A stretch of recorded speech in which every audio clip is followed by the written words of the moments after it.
Liftoff will start in T-minus 10 seconds. 10, 9, 8, 7, 6, 5, 4, 3, 2, 1. We have ignition. It's time! 17 seconds from Game 7 or from championship number 6. Jordan, open. Chicago with the lead. Harper got a piece of it. It comes off. The Chicago Bulls have won their 6th NBA championship. Tying run at second, 2 out. Palmero over the head of Jenks. Uribe charges, throws, out! And the White Sox have won the World Series. To the far side around the 8-yard line to Hester. Under it and to the middle at the 15, to the 20, breaks free to the 25, to the 30, to the outside, 40, midfield, 40, 30 to the coast, 20, 15, Hester 5. Oh! Touchdown!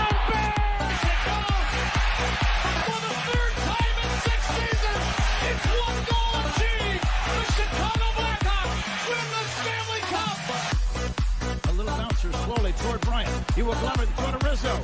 It's in time. And the Chicago Cubs win the World Series.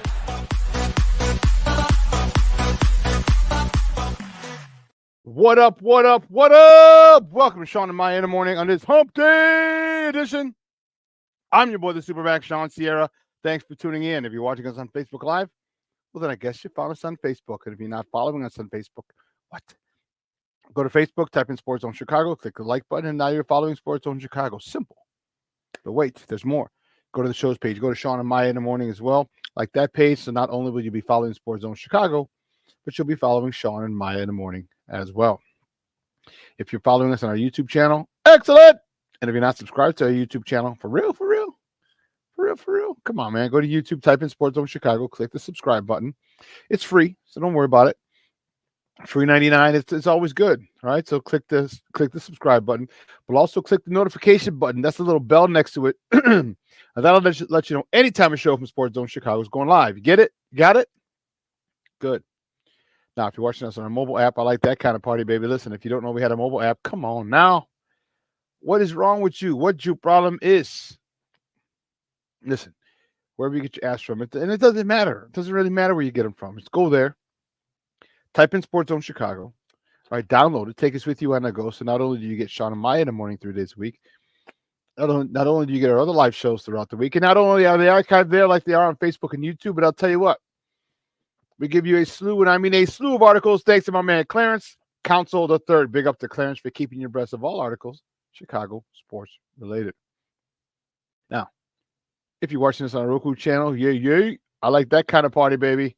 If you don't know, you better ask somebody. Sports Zone Chicago, we have our own Roku channel. All right, so if you have a Roku television in the house, do us a favor. Download Sports Zone Chicago's channel. Okay? Download it right to your television. Put it there next to Netflix, Hulu, HBO Max. Hope they don't have a blackout again. I'm sorry, never mind. Prime Video, Hulu, Disney Plus, Paramount Plus, Stars. Oh, man, Stars is... Power Book 2 is supposed to be coming up in 2 weeks. Woo! Final season. Anyway, I digress. Put us there on the big screen.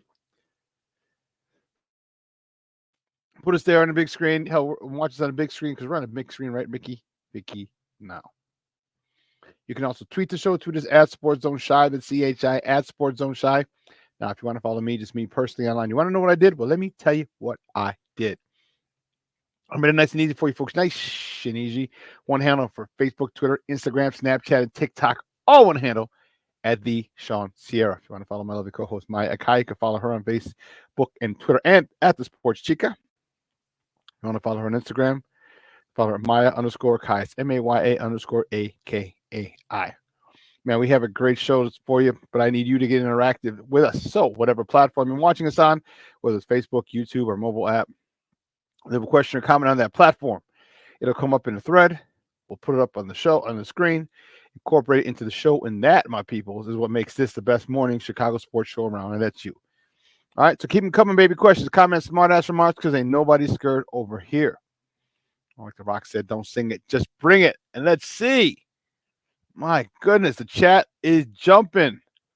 Bruja got in early this morning. Good morning, sir. Thank you very much. Bear the freak down. Cornelia Squall's in the Mickey Ficky house. What's up? What up? What up? What up, sports zoners? Cornelia Squalls.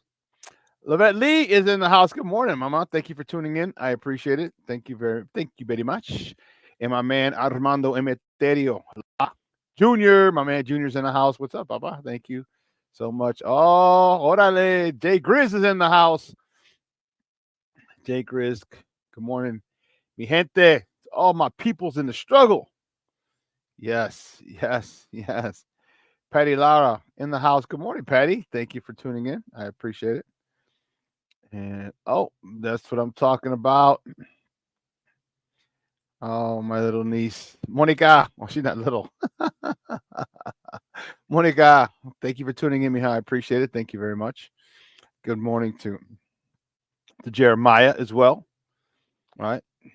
And Dito, if you get to see this, Armandito, Jeremiah and Dito. Good morning, guys. He loves you and he misses you. Oh, today, and happy birthday, Armandito, Armando Emeterio Lara the fourth, Junior's grandson. Happy birthday, Dito. Why did you tell me? I could have got it. All right. I guess you're telling me now. All right. I'll call you guys after the show. I gotta know when you're gonna see him, when he's gonna come by the crib, because I gotta be there. All right.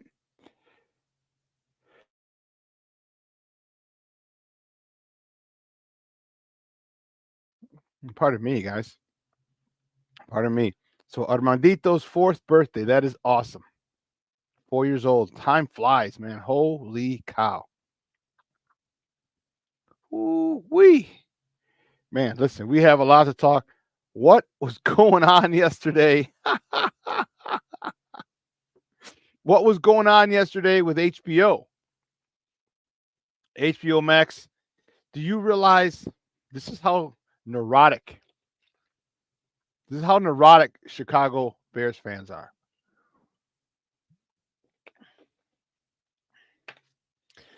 People were losing their freaking minds yesterday when Hard Knocks was delayed. Losing their freaking minds. Whoopsies. Dropped my water bottle. Losing their minds. There were so many people who, I don't know how idle the threats are, and actually I don't care because I'm not making any money off it. But they were posting on social media, oh, I'm canceling my HBO Max. This is ridiculous. I paid X amount of dollars and blah, blah, blah, blah. And they're going crazy. They're going crazy. And all because Hard Knocks was delayed with the Chicago Bears, obviously. I didn't get to see it. Actually, I just got done watching it about 20 minutes ago. I was at the Sox game yesterday. A lot. And I got news for you. I'm going to the Sox game again tonight. What the hell? A hell of a lot more Sox games than I anticipated going to. But I got a call from a good friend of mine. Man, and we were talking yesterday. I realized I've known her 20 years. 20 years. And we were talking. So a client of her, prospective client, they were taking her out, trying to earn her business. She's a property manager at a big building downtown somewhere, and they're trying to get a contract with her. So that, obviously, the business world, you take people out to try and wine them and dine them and whatever. So they're going to take her to the Sox game. Usually they get scout seats, they said, but they'd given those away in the company somewhere, so they just got some tickets. And Everything was on this company. I'm not going to say the company's name, but everything was on the company. So obviously the tickets. I thought we might have been in a suite or something, but we weren't. But it was anything we wanted to eat. So it walked in like, you want a beer? You want this? You want that? Like, no, I can't do beer. It'll activate my gout. I got to see Juan Soto hit 2 of his home runs. I didn't stay long enough for the third one. I'm like, yeah, we blew our load game 1. I think we're done. I think we're done. Yeah. So it was great. So I saw my friend I hadn't seen in, wow. It's 3 years. I haven't seen her since my 50th. Yeah. So great day yesterday. Get to hang out with my friend that I haven't seen and I've known for almost 20 years. 19 years we've known each other. We calculated it out yesterday. 19 years. And I hadn't seen her in 3. And her son got so tall. We got picked up. Long story short. But yeah, I was at the Sox game yesterday, so I didn't get to see, and I didn't hear about the glitch on HBO Max until I was on the train ride home. Yes, I did a suburban thing. And took the train in. I parked my car over by the train a lot, by the station, hopped the train. Man. That's the second time I've done that. I did it 2 years ago for opening day, if you recall. So I'm getting to the train, or I'm waiting for the train. I'm looking at Twitter, and I'm seeing all these people because it was an 8:32 train. So I see all these people bitching and moaning and complaining about Hard Knocks, and they're going to do this, they're going to do that. One of them said, I'm going to get a lawyer. Like, really? You're going to get a lawyer? You're going to get a lawyer because a TV show is delayed? The entitlement of some people, I tell you, crazy. Crazy. But so, yeah, it was a crazy situation yesterday with that. So I was able to watch it this morning. Like I said, just got done about 20 minutes before the show. And good stuff. We got a lot to talk about there. So we got a lot to talk about today on the show. Then we got baseball to talk. Cubs, Sox, man. Monday the Sox were I don't know who that was disguised as my White Sox. My question is, how long are you going to stay here? Because that team, that was nutso. That was crazy what they did to the Yankees. And the Yankees felt it, and they came back yesterday and got us. We'll talk about that today. And the Cubs, we have a lot of Cubs to talk. The Cubs back in the land. First time they've been there since 2016 when they won the World Series. And the Cubs were trying to, they're out trying to make it to the playoffs. All right, they decided to lollygag most of the year, and then after the All-Star game, they said, "Hey, let's turn it on." Well, will they fall short like they did last year, one game? And after their first couple of games in the land, yeah, it looks like they might fall short again.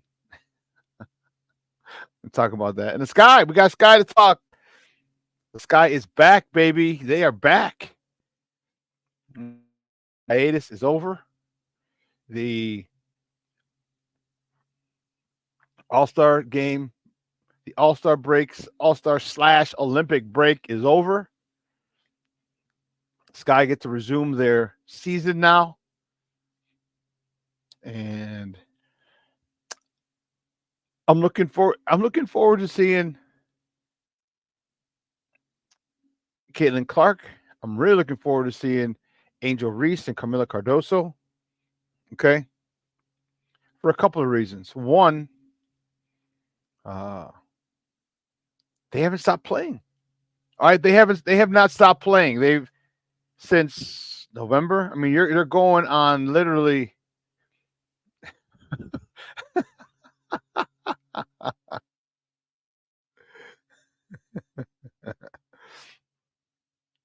Hey, Black Diamond. Yes, you swept us. That's like saying I beat the kid with the wheelchair in basketball. I beat the kid with the wheelchair in a 100-yard dash. Yes, we're the kid in the wheelchair.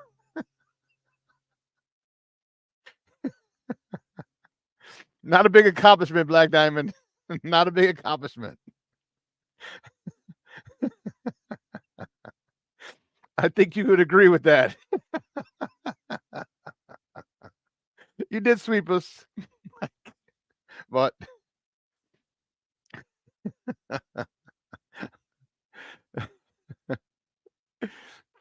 do you like what? Do you like what, Super?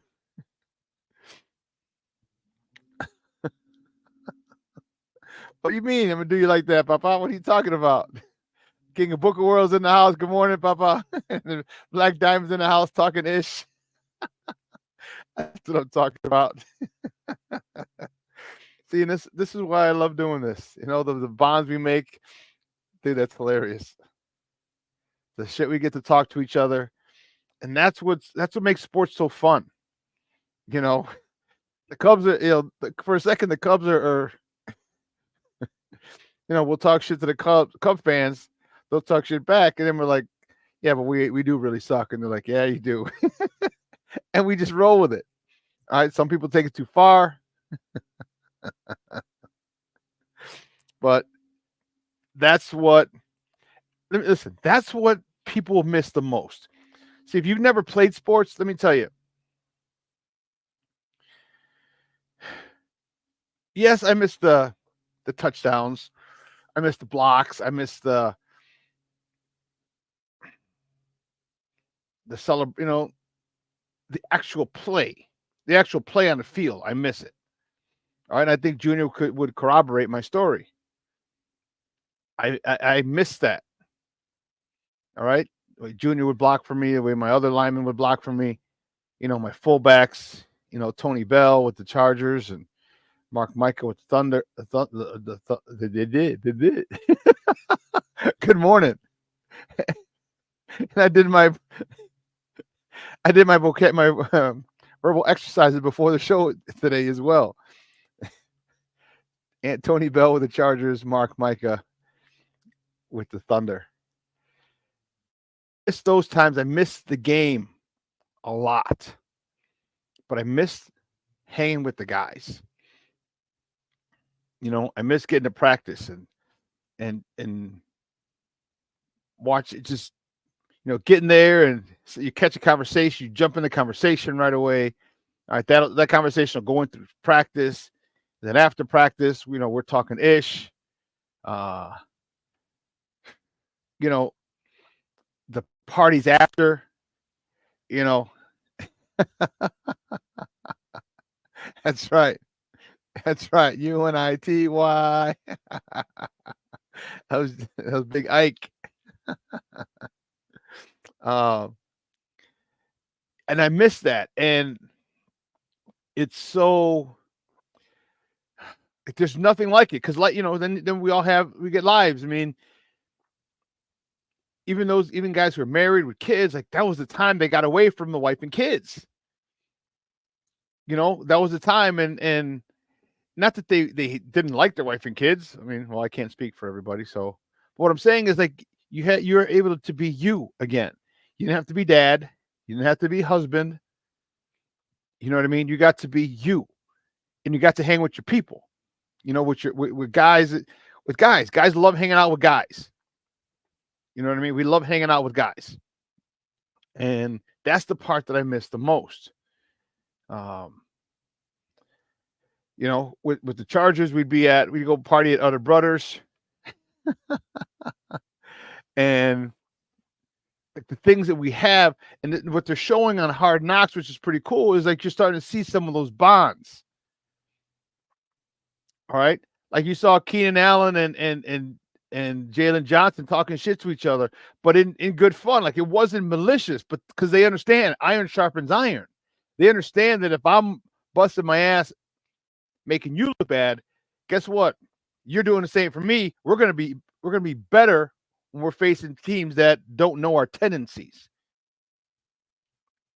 You know, I mean, we'd go to other brothers. With Nick, Paul's brother, younger brother, was like 16. Got him in there, so he was hanging out in bars. I was a quarterback, and we always would play "Pour Some Sugar on Me." That was the first song we played every single time we went into other brothers. And if you remember the CD things, the boxes, the jukeboxes, there were CDs, and you had to look through, and they had 1 through 99, or 100, 0, 00 through 99. And Def Leppard was the 99th album, the last one, and the first song was "Pour Some Sugar on Me." So you had to punch in 9901. So to this day, all right, Paul stopped playing football in 2001. All right, when he enlisted in the Army after the attacks. We will still, to this day, whenever we hear that song, so it's me, so it's Paul, his sister Jen, his brother Nick, and me are on a text thread. Doesn't matter. I'll get a call 1 o'clock I'll get a text at 1 o'clock in the morning from that thread.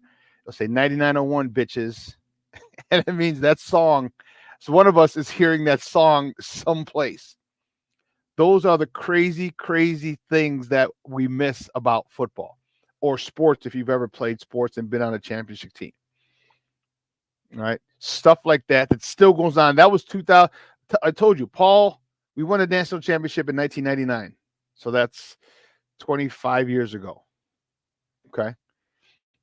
Crazy. We need a party for that one. We got to talk to Cola. Anyway, still 25 years later, we're still texting each other stupid shit like that because of the close bond we had. And that's why teams are good.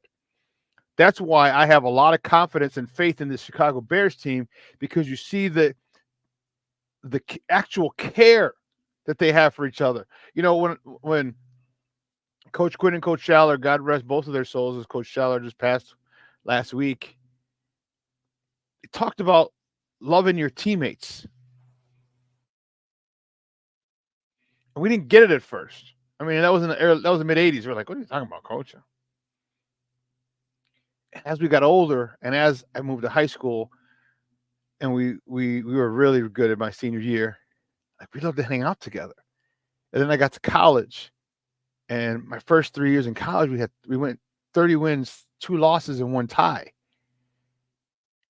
And then my other teams, we all hung out, and we actually loved each other, and it was crazy.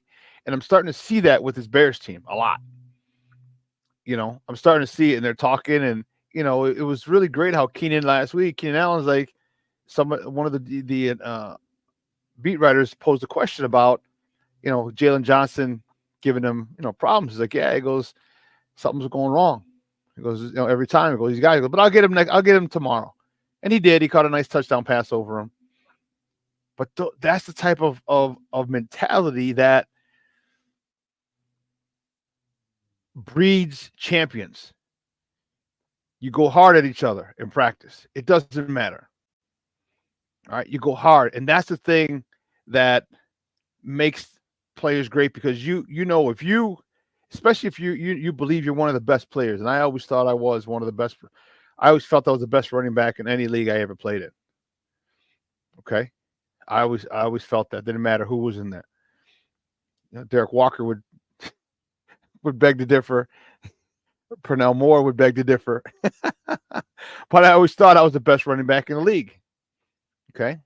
And when you put, you know, we're practicing in amongst our teammates, you know, I go hard at them, because I need to know, like, if they can get around me or beat me, if I'm trying to cut them, if I'm trying to run a route on them, if I'm trying to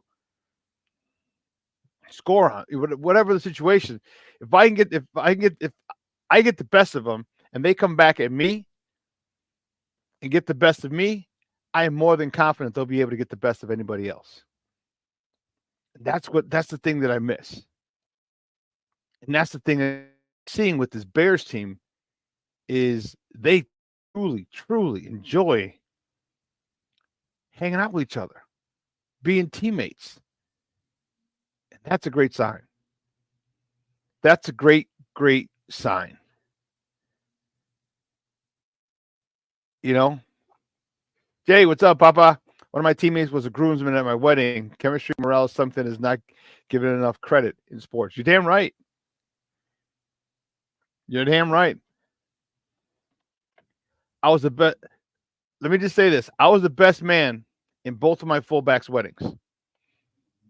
Tony Bell, I was the best man in his wedding, and Mark Micah. A couple of years ago, I was the best man in his wedding.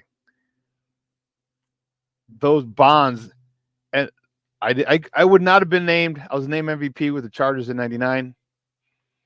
All right, behind Tony, and I was named MVP in 2006 with the Thunder, the league MVP behind Mark. There's no way on God's green earth I'm even close. I'm even in the conversation of being an MVP without those two. All right, we had a great offensive line, both teams. Okay, but Tony and Mark are literally my personal protectors. And this is what and hell, I had steak dinner with Mark for our birthdays a couple weeks ago. Okay, that's the bond. And Jason, you get it, you know it, and obviously Junior and Cornelius here, you're saying that's the beauty of team sports, that you always have that bond, always, always, always. And I'm telling you, I'm watching this Bears team, and this is different. This is different. All right, and I like it. I like it a lot. To borrow a phrase from Dumb and Dumber. I like it a lot.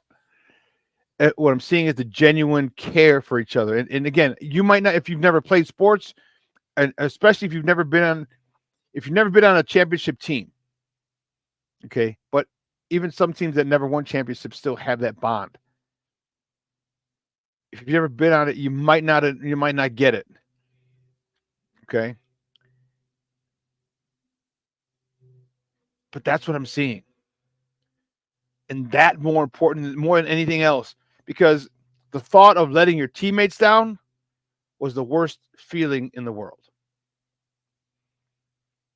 Like, I had this habit. I fumbled probably once every season and a half, 2 seasons. I didn't fumble very often. All right. Put it this way. I'd fumble like 2 times within 3 seasons. I'd fumble twice, somewhere in there. All right. Somewhere it could be, you know what I mean? I just didn't fumble. I was not a fumbler. Whenever I did, you talk about the worst feeling in the world. Man, because I knew I let my guys down. And the thing is that you understand the work that they put in, because they're putting in the same work as you, because you're busting their chops in practice. You're giving them a hard time. They're giving you a hard time. All right. They're challenging you in practice. You're challenging them in practice. So you understand the work that they're putting in. They know the work that I'm putting in. So I know when I fumbled, I just felt horrible. And my defense was like, man, only trip. But I did, because I held myself to a high standard. And, sometimes they'd come back, they get a pick, they get a forced fumble, they get a 3 and out. And like, we got you, don't worry. But those bonds and the respect that I had for my teammates is exactly what I'm seeing at Hallis Hall. And that's a great thing for the Chicago Bears team, for Chicago Bears Nation. When you start that, it's going to lead to somewhere special, this group. Thank you, Ryan Poles. I appreciate it. Man, it's going to be next few years are going to be something to behold. All right. But listen, we're going to take a quick break, all right? On the other side of the break, we are going to do top of the morning topics. All right, so don't go anywhere, folks. Keep it locked right here. Shawn and Maya in the morning on Sports Zone Chicago.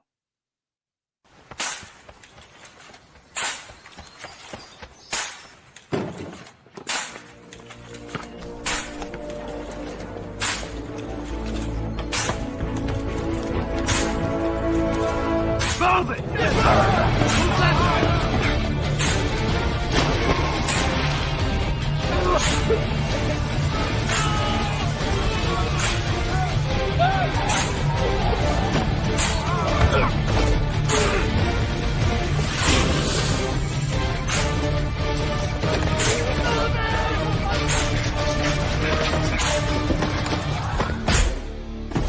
Many will hear the calling. Few will earn the title. United States Marine. The few, the proud, the Marines. Hey, it's your boy, the SuperBack, Shawn Sierra, and be sure to follow Sports Zone Chicago on all social media platforms, on Facebook, Instagram, and our Roku channel. You can find us at Sports Zone Chicago, and on Twitter, we are at Sports Zone Shy. Also, be sure to download our mobile app so you can take Sports Zone Chicago with you on the go.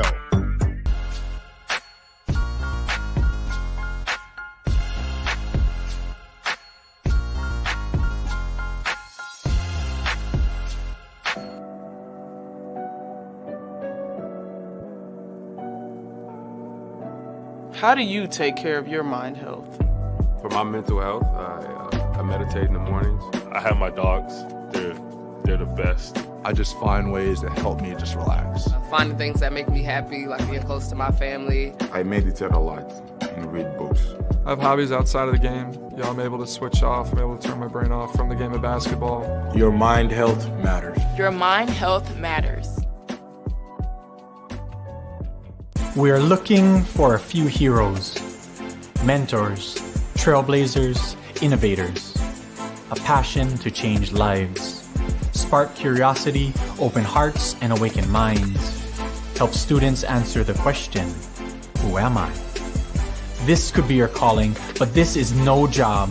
It's the journey of a lifetime. Be a hero. Be a teacher. Mental health and learning disorders don't discriminate. 17 million children and adolescents in the United States live with disorders like anxiety, depression, ADHD, and dyslexia. Less than half get the help they need to thrive. Help the Child Mind Institute change these children's lives. Visit childmind.org.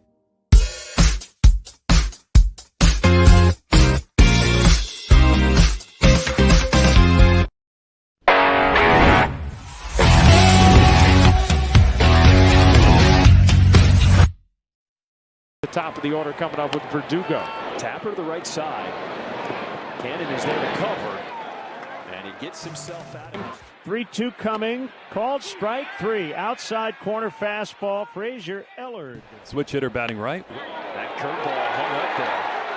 And Baldwin delivering it out to left field. He's going to dig for two. And he'll get there without a throw. Good way to start off this. Right now for Robert. Hits this one hard. And it gets down in front of Judge. They're going to wave in jokes. He will score. Robert delivers. First run of the game for the Sox. Comes here in the bottom of the eighth. Welcome back to Shawn and Maya in the morning on Sports Zone Chicago. Those clips courtesy of NBC Sports Chicago. Those were the good guys yesterday, not doing so well. Not doing well at all. The White Sox, well, they didn't get hammered. They only lost 4-1, but whew, Juan Soto. Damn. It was crazy. But listen, guys, you know how we do. The first segment of every show is called Top of the Morning. It won't come just when you want it.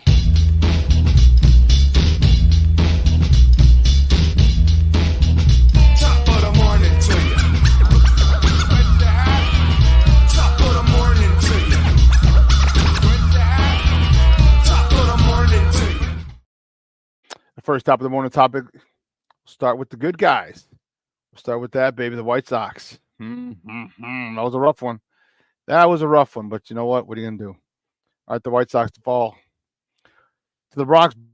All right, they fall to the New York Yankees yesterday, 4-1. Jonathan Cannon got the start. He got the L. He took the L, baby. He's 2-6 on the season. He went 4 2/3, 5 hits, 3 earned runs, 3 walks, 4 punch outs. Lewis Robert was 1 for 4. Okay. Driving in his 27th RBI of the season. Gavin Sheets 1 for 4. With a double, his 24th. And Brooks Baldwin was 1 for 4 with his 5th double of the season. Rough one for the Southsiders. Just could not get any runs. Man, it was frustrating. All right, but the next top of the morning topic, the Sox host a rubber match tonight versus the Bronx Bombers. I will be in the house again today. Actually, Jason and I are going to meet up. Jason, just FYI, me, you, and Ken are actually meeting up. Ken Davis are going to meet up. So I could finally give Ken the gift that I have. I think it's been almost 2 years that I had this thing for him.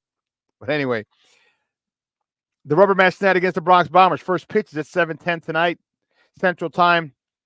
You can catch that game on NBC Sports Chicago and Ken. Or you can listen to it on our flagship station, AM 1000. Will Warren is on a bump for the Evil Empire for the New York Yankees. He's 0-1 with 11.16 ERA going up against Davis Martin on the bump for the good guys. He's 0-1 with a 3.65 ERA. Man. How awesome would it be for us to get a win? One more win. That's it. One more win. Give me one more win. We win today, we win the series. 2 games to 1. And the more, if we get this, that'll be what? Hold on. 30 wins? 30 wins. That is what I'm looking for us. We're 29-92. That's just disgusting to say. And it hurts to say. But if we win, we're 30. We just need 11 more wins. Or, just give me 12 more wins the rest of the season. Come on, man. Just so we don't break the record of the most losses in a season. Got to get 41, 42 wins. I don't even want to do it. Next top of the morning topic, the Cubs. The Scrubbies. I'm kidding. The Cubs, they fall to the Guardians. That's a tough one. 2-1. Javier Assad, he got the no decision. He went 4 2/3, 5 hits, earned run, 2 walks, 2 punch outs. Nico Horner, 2 for 4 with a double. His 23rd of the season. Cody Bellinger, 1 for 4. Dansby Swanson drove in the only Cubs run, his 41st RBI of the year. What is wrong with me today? I can't speak very well. Or is that like I belong in Spain? Porque ellos te hablan así. Sí, the sound. España. Anyway, the Cubs, in their first time back to the land, as I mentioned, look to avoid the sweep. All right, first pitch tonight is 5:40 Central Time. You can catch that game on the Marquee Network or listen to it on their flagship 670 AM. Jameson Taillon is on a bump for the Cubs. He's 8-6 with a 3.50 ERA going up against Alex Cobb, taking a hill for the Guardians, who's 0-1 with a 7.81 ERA. Here's a good chance for the Cubs to get off the schneid. All right? It's a good chance for them. They need it. If you want to get back in a playoff hunt, you can't be getting swept. You can't be losing. You can't lose series anymore. It's period. End of story. You can't lose a series. All right. The Cubs are 4.5 out of the last wild card spot. There's 1, 2, 3, 4 teams they have to jump. But they can still do it. Cincinnati's ahead of them at 4. Cincinnati's 4 games back. St. Louis is 3 games back. San Francisco's 2.5 games back, and the Mets are 1.5 game back. So they need to jump all those teams, and they can't afford to keep losing games like this. They just can't, because that'll end their bid quickly. Oh, snap. King Booker 39. No, we need 41. 41. Plank is in the house. Good morning, buddy. I appreciate the love and support, Papa. Thank you for tuning in. Thank you very much. Let's see. Where are we going? Where are we going? Oh, did I do that one already? I did say to try to avoid the sweep. Well, the next top of the morning topic, the Sky. Ooh, Charlie, the Sky are back in action tomorrow. All right, they host the Phoenix Mercury. That game is at Wintrust Arena. You can catch that game on the Marquee, or I should say, tip-off tomorrow is at 7 p.m. All right, and that you can catch on the Marquee Network. I should have put that up there. We'll do that right now. Yeah, so it's good. You know, they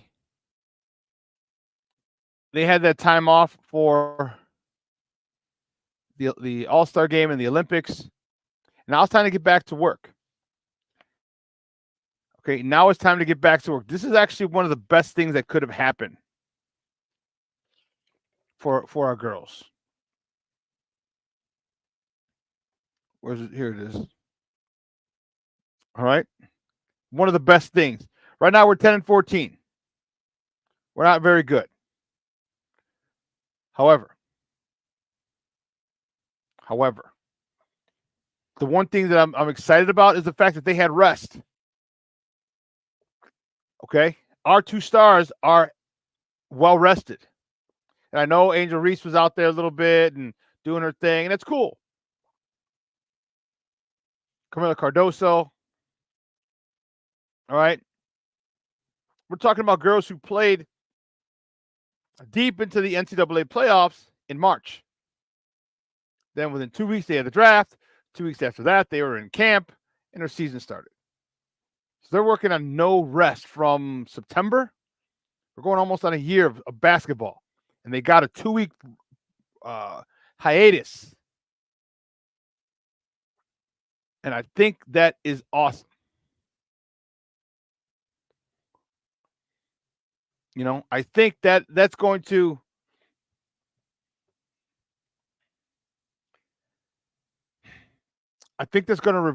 rejuvenate these girls.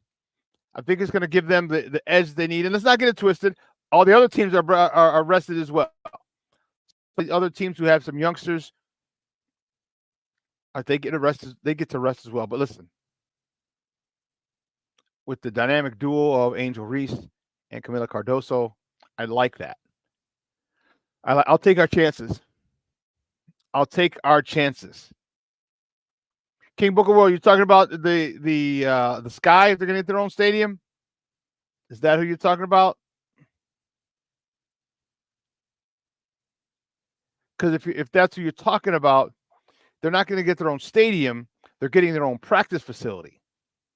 That's what the Sky's getting. They're getting their own practice facility.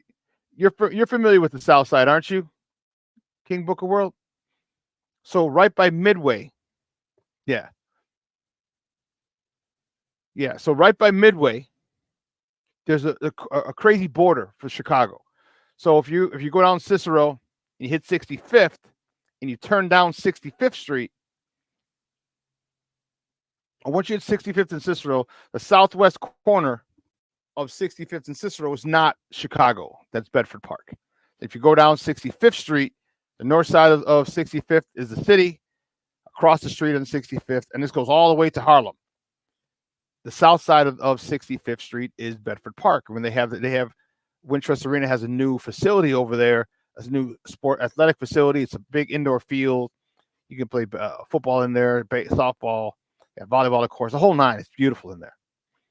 Well, right next to it, that is where Wintrust Arena is going to sponsor excuse me, they're going to build, or the Sky are going to build their own practice facility next to the Wintrust Arena for the public people at Wintrust Athletic Complex.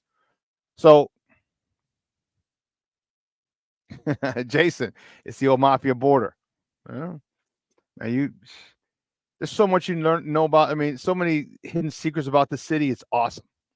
The more you're insatiable. Like the more you know and the more you learn, the more you find out. You're like, oh snap, really? Aunt Mass, what's up, Papa? Good morning, buddy. I appreciate it. Thank you for tuning in. There he is. Aunt Mass. There you go, Papa. Yeah, so it's in Bedford Park, so they are getting their own facility, and that's going to help out with a lot of things. And, you know, the girl, oh, goodness. Give me the name of the girl who hit the shot for France. She got dual citizenship because her mom was born in France, I want to say. For the women. Who's that girl? She actually played for the Sky. Gabby Williams. Thank you, Jason. Yeah, Gabby Williams. And if you saw on Twitter, you know, Angel Reese is like, hey, you know, we got some new stuff over here. You know, come back and join us. And Gabby was like, nah, I'm good.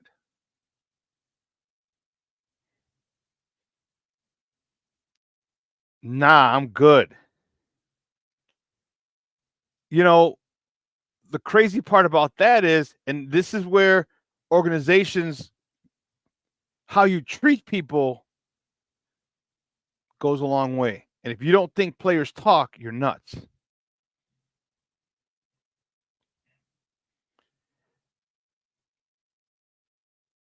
The Sky organization apparently has a bad rep.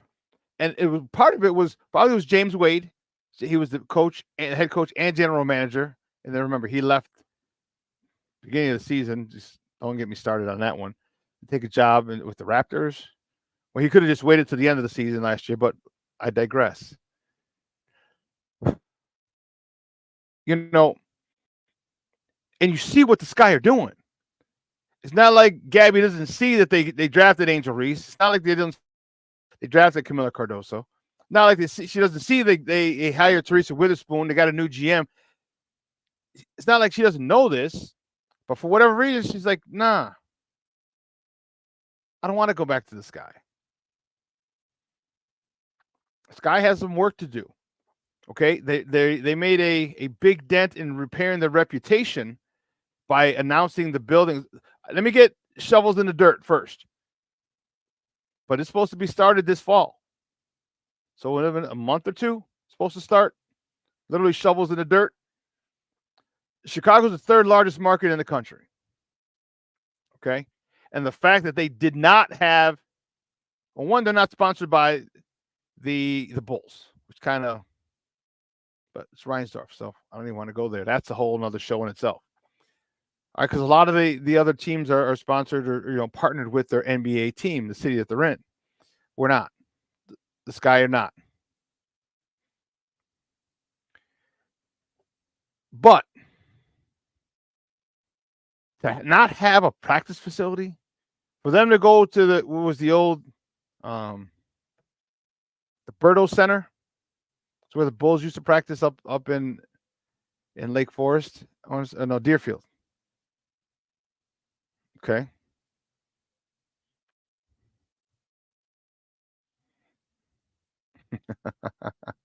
And so it's a park district now. So that people get in and out, but they have no privacy. That's where they practice.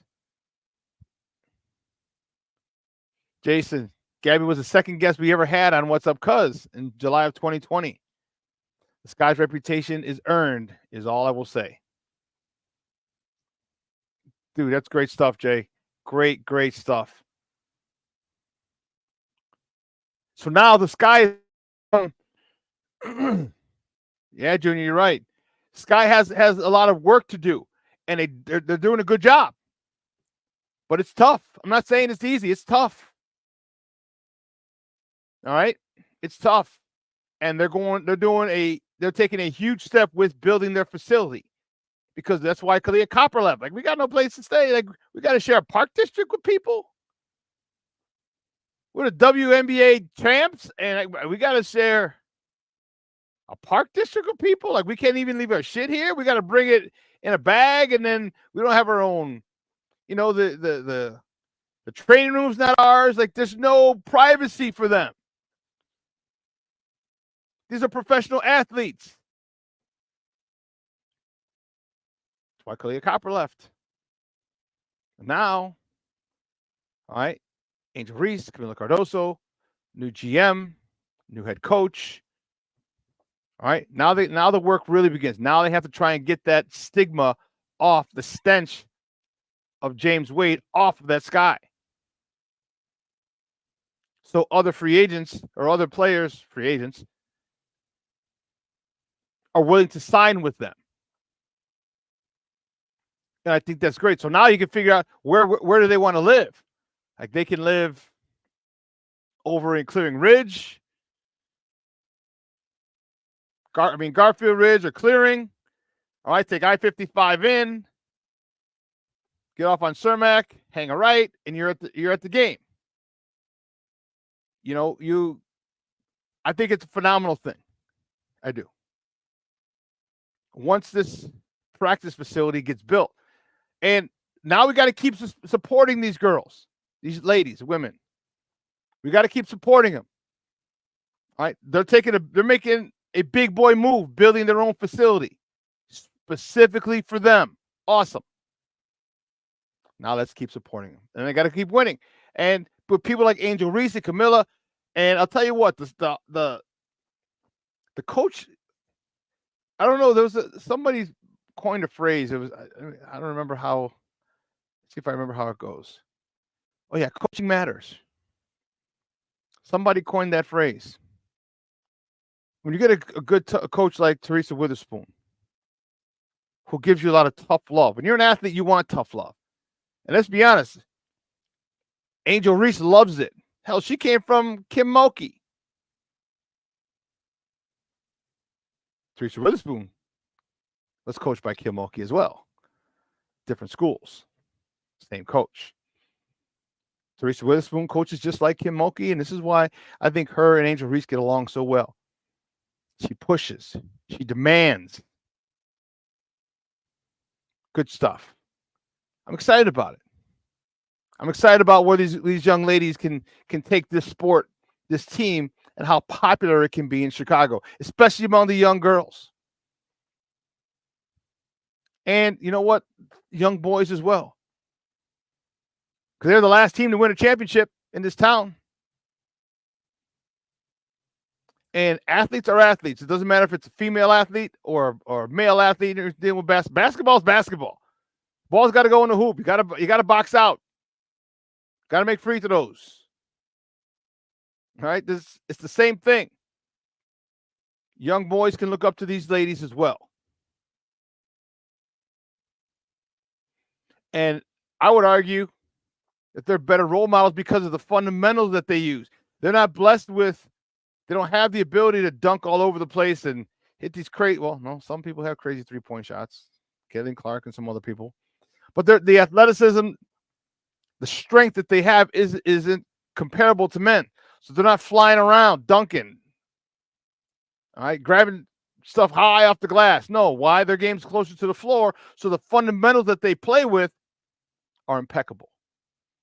If you're a young man who's talented, the best thing you can do is be fundamentally sound. Build your talent on a firm, solid base of fundamentals.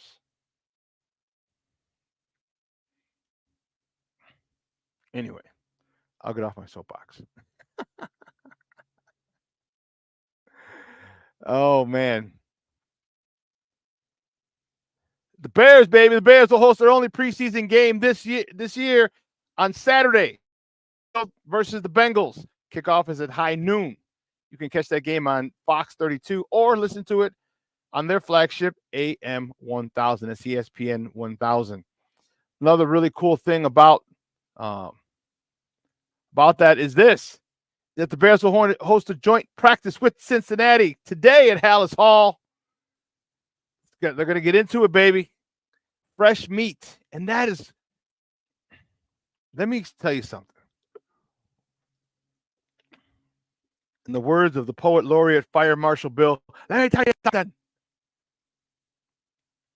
There's nothing. And it's not like this is their first game. So they've had the Hall of Fame game in Buffalo.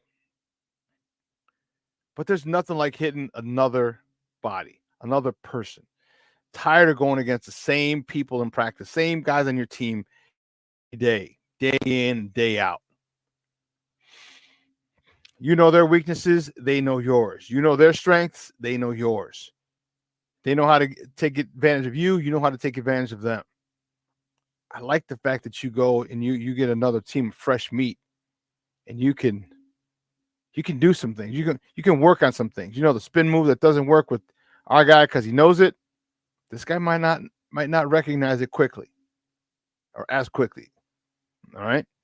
Looking forward to that. I'm wondering how much Caleb and the starters are going to play. I would hope they play at least a half. I don't think they're going to play a lot in the final preseason game. I think that's for the bottom of the roster guys, maybe like the last 10 or 12 players trying to make the squad. Because don't forget, once cuts made, there'll be people signing other people from those cuts. So, but I digress. Joint practice with Cincy today should be good. Should be really, really good. And what we started off, the last top of the morning topic, we started this whole thing off with, Hard Knocks was delayed yesterday about an hour. The Chicagoans were livid. Oh, my goodness. You know, people were getting crazy.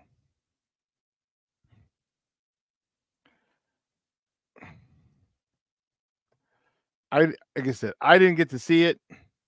I wasn't dealing with it. But I was reading it on Twitter because I was taking the train home.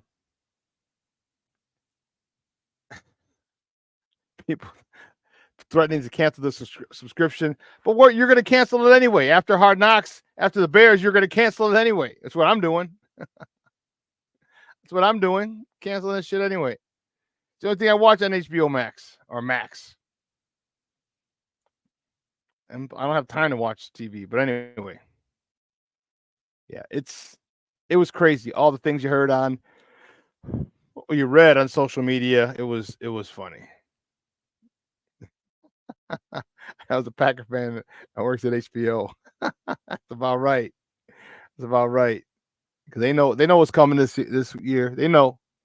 They ain't stupid. They know. Hey, well, listen. Let's take a quick break. On the break, I got a good friend of the program. Good buddy's going to join me. We're going to talk about Hard Knocks. We're going to talk about the Bears. All right? Get your questions. Get your comments ready. All right? Line up your questions in the chat. We'll go through some of those and with my guest. And you've seen him. Maybe you haven't seen him, but you've watched it. All right? So I'm looking forward to it. It's going to be a good conversation as we talk about this second final, semifinal preseason game for the Bears. Their only home preseason game, because next week they go to the Red Kingdom down in Kansas City. All right. So listen, keep it locked right here. Shawn and Maya in the morning on Sports Zone Chicago. Hey, it's your boy, the SuperBack, Shawn Sierra, and be sure to follow Sports Zone Chicago on all social media platforms, on Facebook, Instagram, and our Roku channel. You can find us at Sports Zone Chicago, and on Twitter, we are at Sports Zone Shy. Also, be sure to download our mobile app so you can take Sports Zone Chicago with you on the go. Time out. How are you feeling right now? Happy? Excited? Angry? Overwhelmed? One of the best things you can do for your mind health is to name what you're feeling. It can sharpen your awareness and help you talk about your feelings with someone you trust. Here are 3 questions to ask yourself. Where are your thoughts right now? In the past, the present, the future? Do you notice any sensations in your body? Is your heart beating fast? Is there a flutter in your stomach? Or are you fully relaxed? What do you need right now? time with others, time to yourself. Remember, there's power in this awareness. So find ways to identify what you're feeling today.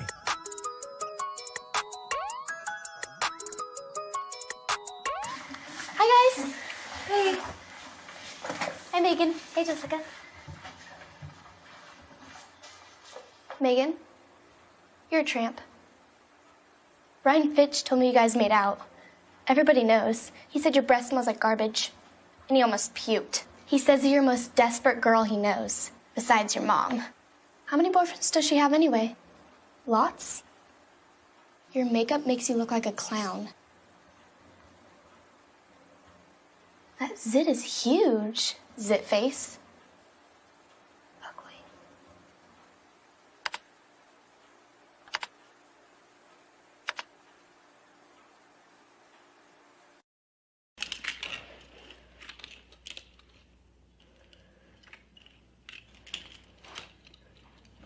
Hey, bud, what you doing? I'm playing with cars. Cars? Can you show me what a car does?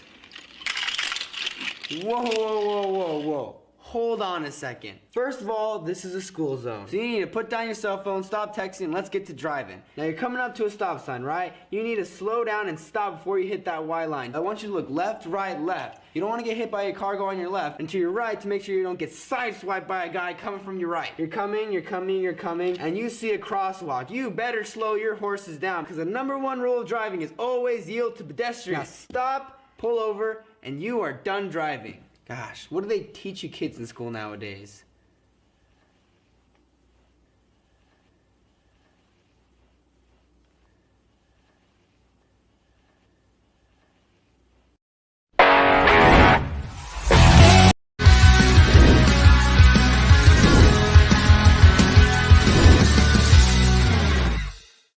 Ed Oliver out of the blue medical tent on the Buffaloes sideline. He'll stay there for this 1st down and 10 play. Pressure coming. Williams flicks one and completes it to Swift into Buffalo territory.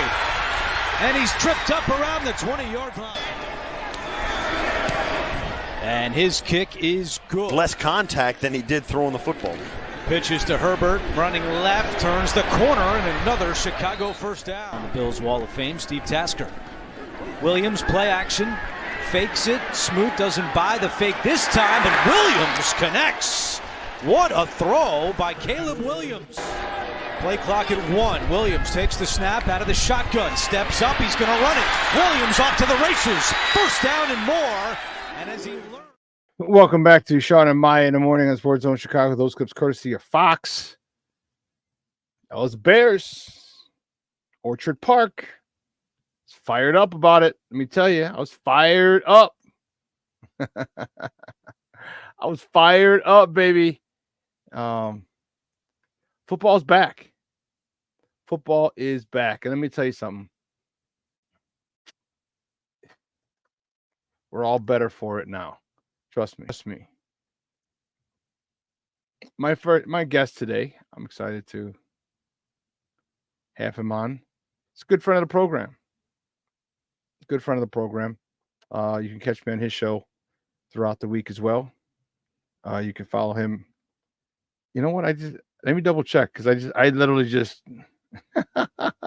hey bro, I literally just went at it.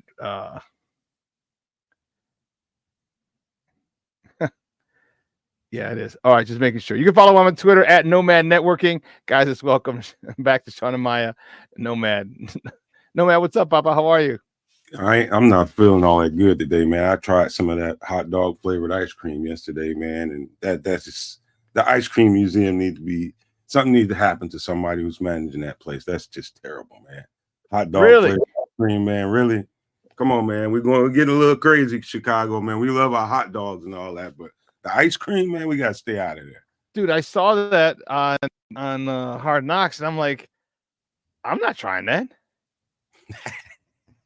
There's no reason on God's green earth I'm even thinking about trying that. Oh man, that's such an abomination. What's up, everybody, man? Glad to see everybody in the chat, giving you big time love, baby. Big time love. And listen, they was with us last night. We had probably, by the time we got going, probably about 150, 160 people and it was late, man. We didn't get in.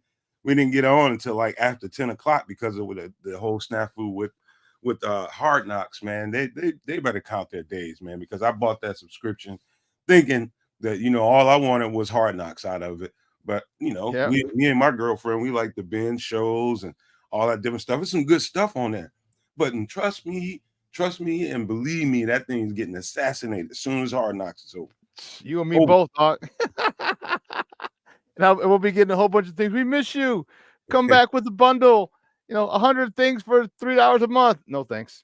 Man, they got some good shows on there, man. Just take a quick whiz around. There's some good shows, man. If you got time to watch, me and my girlfriend, we like to binge good shows, man. So we never get enough of that, but they got it. They got it coming as soon as Hard Knock is over. Damn it, that's it.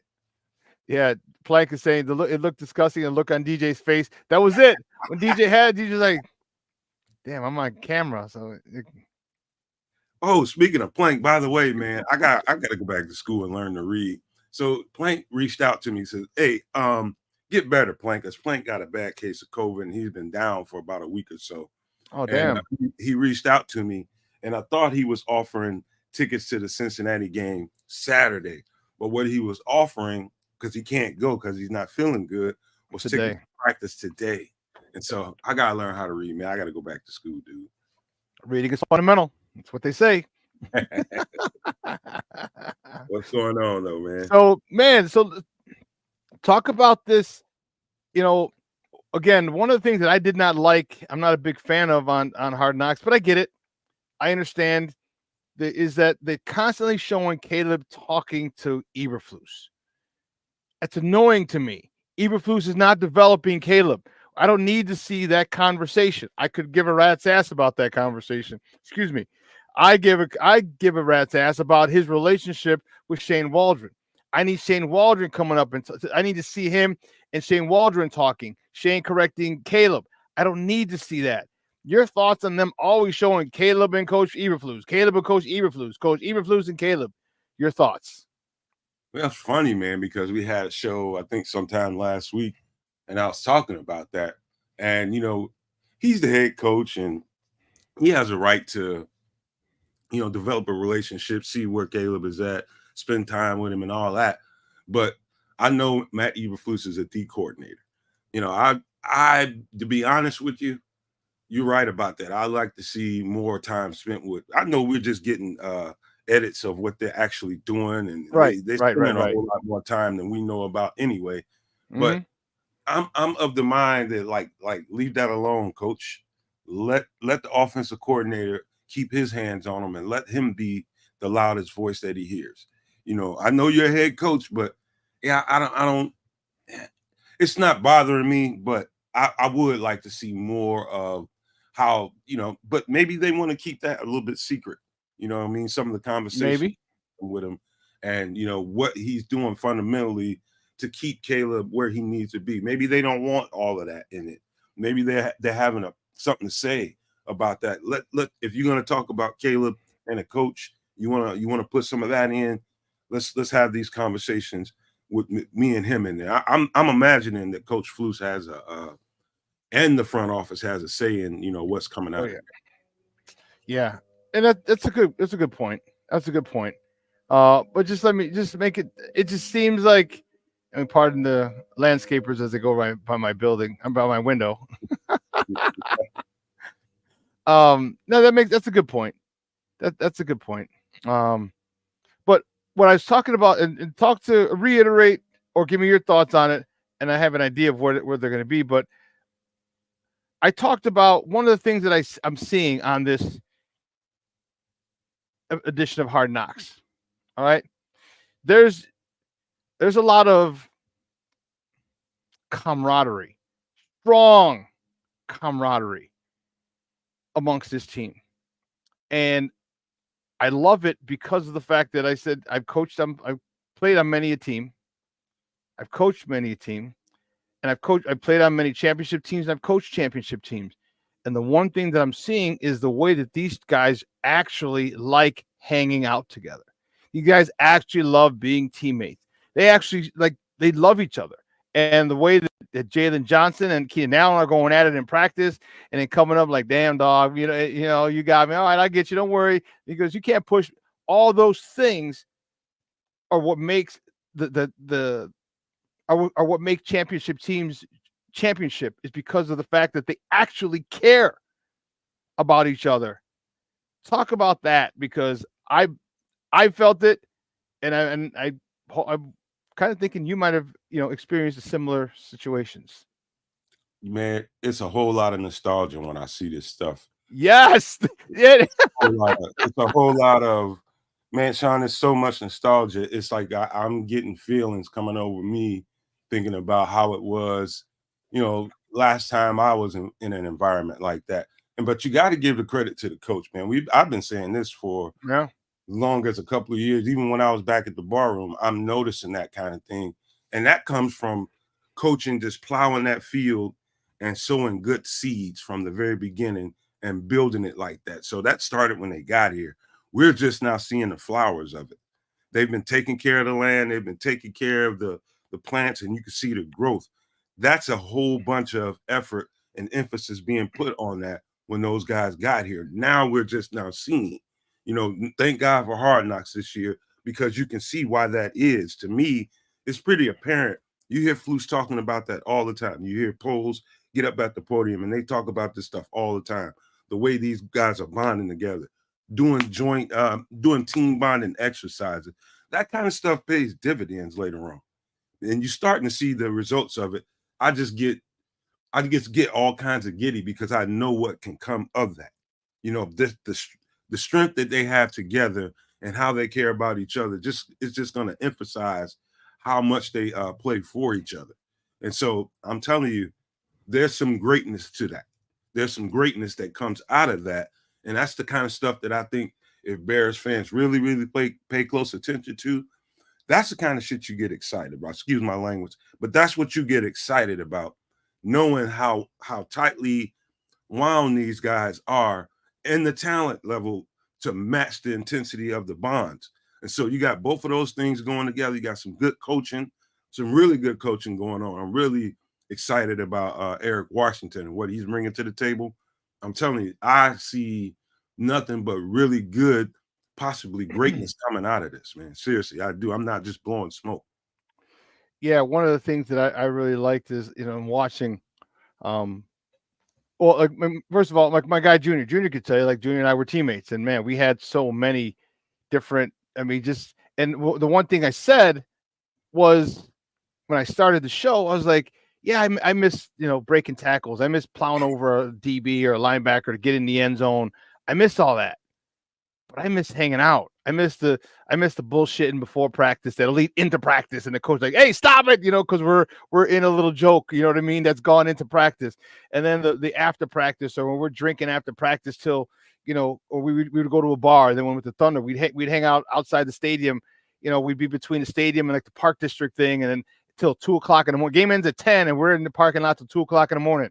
You know what I mean? And just joking and laughing, music, and you know what I mean? Like, and the jokes, the pranks we played on each other, like that's what I really miss. And I said, and that's why my teams were so successful, or the successful teams that I was on were successful because we did that. And you're right. You talk about Junior has it. He got it right here. Brotherhood. You're going down memory lane, man, and you just sit there and you start thinking, and it's laughing. But that's what makes team. It happens with those teams. That's what makes the bond strong, and that's what makes it guys really bust their ass. Because I wasn't a big fumbler. All right, I'd fumble like once every year and a half, like 2 times within 3 seasons. I'd fumble maybe twice. All right, I just didn't fumble, but every time I did, man, that was a swift kick in the nuts. Oh, that I just let my guys down because I saw and I know what kind of work they put in, because I'm putting in the same work and I see it.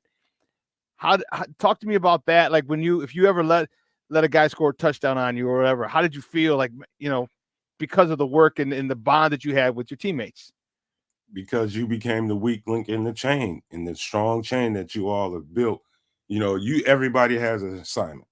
I'm a defensive guy. Everybody had an assignment, and the chain is no stronger than each individual link, man. The one The one time somebody gets out of position, gets a little bit too washed inside and loses leverage or something like that, speaking for myself, and then the run gets out around you, and then, you know, you feel bad. You get right up and, hey, my bad, my bad. Everybody's like, we know, man, let's just make the next play. That kind of stuff, man, you know, the brotherhood I just saw Junior mentioned, that's exactly what it is, man. That's, to this day, it's that.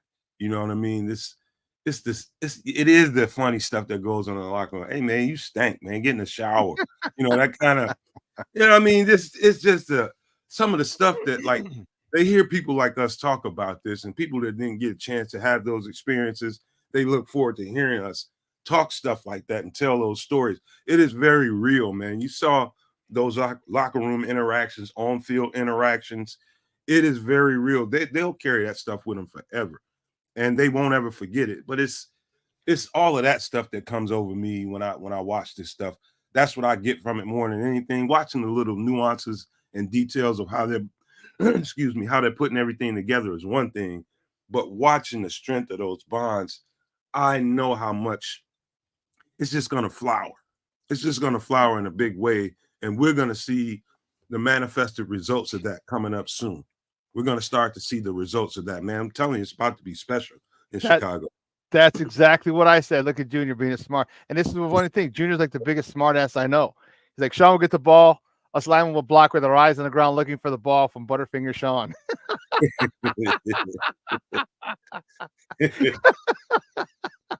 Slippery Shawn. Dude, I mean, just stupid things like that. We were always, you know, just riding each other, you know, pause. We were always giving each other a hard time. You know what I mean? We were always joking with each other. We're all, juniors. Yeah, just kidding. Shawn never fumbles. Now TJ did. There was another running back who. Hey, Shawn, it was a linebacker, man, cat from he's from Fort Lauderdale, around the Miami area, man. We had man, he is constantly just messing with all the freshmen, and the freshmen were getting a little tired of him, man. So one night there was a bunch of us at my house, man. We were just over there hanging out, playing the game and all that. And I just got to thinking, I was just like, I got to find something to get him with. And so there was this Spencer's, man, not too far from where my apartment was. And I just happened to be strolling through there one day, and I found some itch powder. Oh, no. Hey, Doc, I got him. Right in his practice pants. I got him. Everybody out there on the field was like, man, what's, you know, it turned into something I can't, you know, really get into on this show. But just imagine somebody walking around scratching their crotch and in and around the legs. Man, we was dying to this day. Well, he knows it was us now, but we never, like, he was huge, man. He would have probably tried to fight some people if he'd have known that we were the ones responsible for that. But man, you talking about laughing? Oh my Lord, we was dying on the sidelines, man. So that kind of stuff, man. You miss that kind of thing. Yeah, and that's the thing I said, Nick. That's what leads this team. That's what has me believing this team is going to be serious contenders for a title soon. The love that they have, and not to mention the fact that, you know, a lot of the offenses, a lot of these guys are locked up for the next few years, next 4 years ish or so. You know what I mean? So year 2 and 3 and 4, we're looking at serious contenders for a Super Bowl title. Talk to me about the guy that we've all loved and we're all excited about. And that's Austin Booker. This young man had a game, and I know it's he didn't get any sacks against the first string tackles, but against the second string tackles, he ended the game with 2.5 sacks, and looking like a monster. Talk to me about him because of the Eric Washington effect, I feel. That's another conversation I've been going in depth about on the show. I think he just presented a pleasant problem for the front office. So the front office and all of us in the social media space has been talking about, we need to get an edge rusher. We need to get another edge rusher. And it's still possible that they might do it. Here's why I say you probably wouldn't. So if he can stack another performance like that, so that you know that this is going to be something that's transferable into the regular season. I don't know, with a guy with that, I mean, the ascension is really, really steep right now. He's really ascending up. Why would you go out and spend big money? Because you talking about somebody like a Trey Hendrickson or Matthew Judon. You know, each one of those guys, you about the only situation I could see them doing is grabbing Matthew Judon for a 1-year rental. You know, getting him for a year. He's, you know, don't sign him to a new contract, give him a little bit extra money, but then, you know, try to, if you really like what he's bringing to the table, maybe try to get him signed in the off season. But other than that, he's just here for a season. Other than that, Trey Hendrickson, I don't see them going out and spending big money on him with the ascension of Austin Booker. Because what would you do? In the long run, you end up stunting his growth a little bit because you got to find him snaps. And if he's playing that well, you don't really want to be taking snaps away from him because you paid big money to in a trade. And so I've changed my stance on that because I was really big into we need to get that guy on the other side of Montez Sweat, because when real games start to happen, all they're going to do is slide protection and try to take him out of the picture.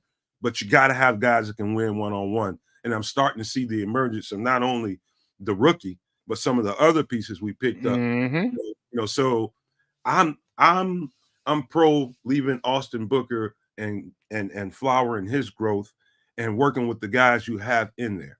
Now, if they get Matthew Judon or somebody like that, which is another problem, Shawn. I don't know if you noticed on tape, but most of his work comes on the side that Montez Sweat works from.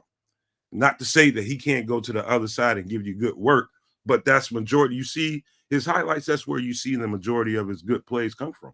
It's on the side of Montez Sweat plays. So I think they Flus is starting to leave some bread crumbs out there. He's leaving. Jay Grizz will tell you that he kind of said that, you know, we looking for that other piece on the other side, but he was ambiguous about it and you know, kind of leading towards, okay, he might already be here, or we may have to go out and get somebody. But I'm leaning towards the side of, I think we have the pieces here. Yeah, and then there's also a Zach Pickens sighting as well. So, you know, this we've talked about it. You know, I mentioned the best acquisition this offseason was Shane Waldron. But I also said the second best acquisition was Eric Washington. And we talked about the what kind of improvement we wanted to see. All right. We're seeing it from Dexter. All right. We're seeing a good start to a career from Austin Booker. We're seeing Zach Pickens sightings, Hardy sightings. I mean, these youngsters, they're getting after it. They are getting. I mean, this is literally like a pack of rabid dogs on third down. I just said that, and the hair on my arm just stood up.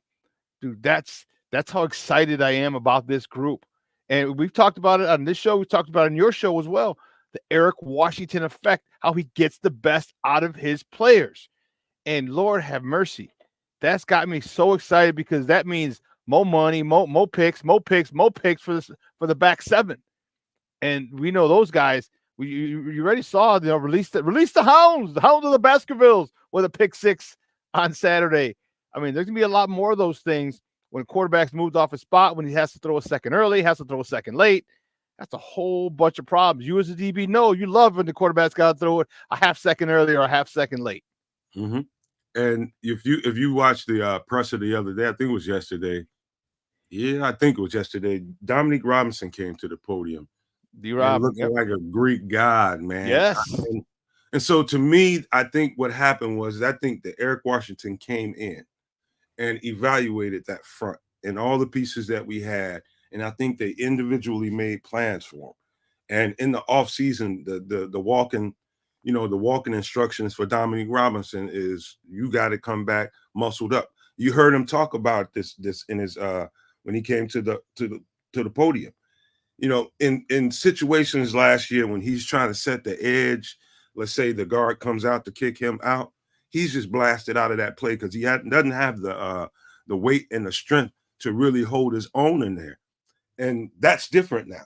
That's different now because of how he changed his body. Now he's leaning on people and he's becoming the problem. I can actually physically see that during the game. That's a different Dominique Robinson. He's playing.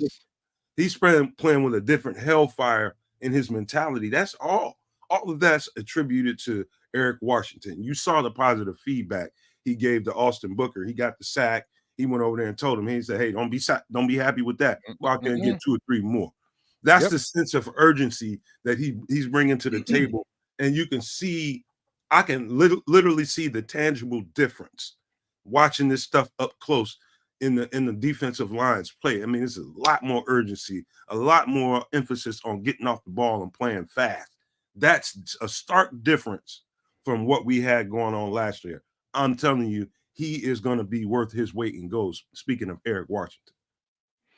Guys, we're joined by Nomad from the Nomad Network, talking Bears football here on Shawn and Maya in the morning on Sports Zone Chicago. Yeah, I'm so fired up to have him. I'm so fired up that these youngsters, in particular,